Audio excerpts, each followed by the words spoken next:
Hey everyone, welcome back. Ready for another deep dive? Absolutely. Always ready to explore the amazing natural world. Well, today we're going deep into the world of leopards. We've got a fascinating excerpt from Leopard's Big Cat series.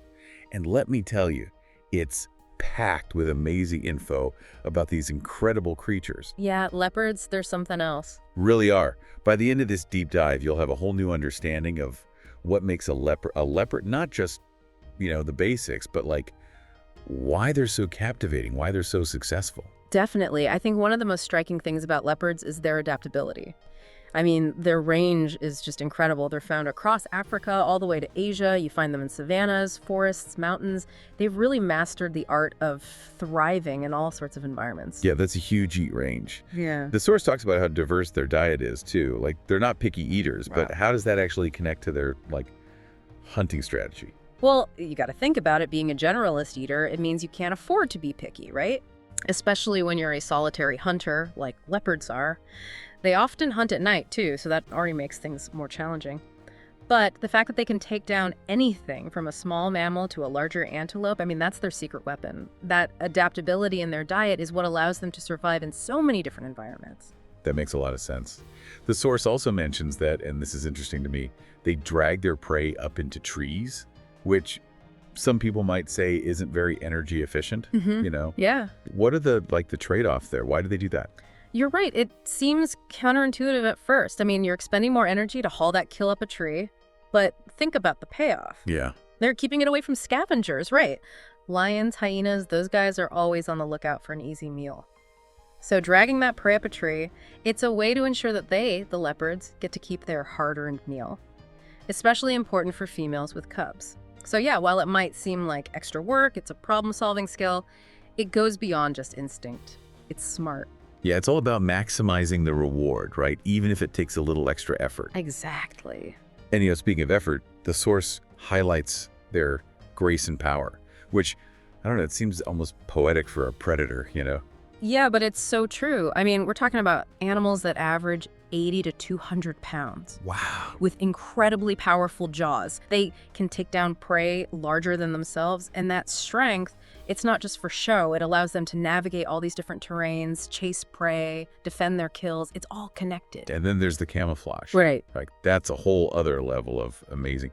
The source calls their spots rosettes, which I gotta say sounds a lot fancier than just plain spots. What's the science behind that? Yeah, it is fancier than just spots, and for good reason. A rosette is like a cluster of spots, but they've got varying shapes and sizes, and they're perfectly adapted to their environment. It's like nature's optical illusion, I love that. So in dense forests, for example, their rosettes are smaller, and that helps break up their outline. But then you go to grasslands, and the rosettes are larger, mimicking that dappled sunlight you see on the ground. It disrupts visual perception, making them practically invisible to both prey and competitors. So this beauty, it's also a deadly weapon. Exactly, form and function. But sadly, and this is where things get a little bit tougher, the source mentions they're near threatened. And that's concerning. What does that actually mean in practical terms? Yeah, it means they're just one step away from being classified as endangered, which is obviously a serious situation.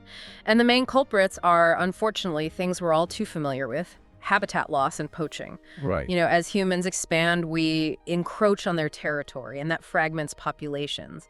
And then there's the demand for their fur, which sadly still exists. The source talks about a ripple effect on the ecosystem too, and I think this is a really important point. Can you give an example of what that looks like? What happens when leopard numbers decline? Sure, so imagine a forest where leopards are no longer keeping things in check.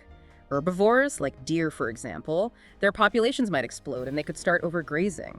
And that, in turn, impacts plant diversity. It affects everything from insect populations to soil health. It's like a cascade effect, And it really highlights how crucial these apex predators, like the leopard, are to the balance of the entire ecosystem. Wow. So we've learned a lot, right? Yep. Leopards, incredibly adaptable hunters, masters of camouflage.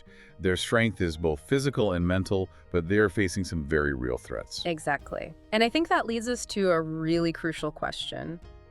Can we, as humans, admire their beauty, their power, without actually contributing to their decline? I think supporting conservation efforts, understanding their role in the ecosystem, advocating for responsible land use, these are all ways that we can help ensure their future. Absolutely. These magnificent creatures, they're a true testament to nature's ingenuity, and it's up to us to protect them. Thanks for that.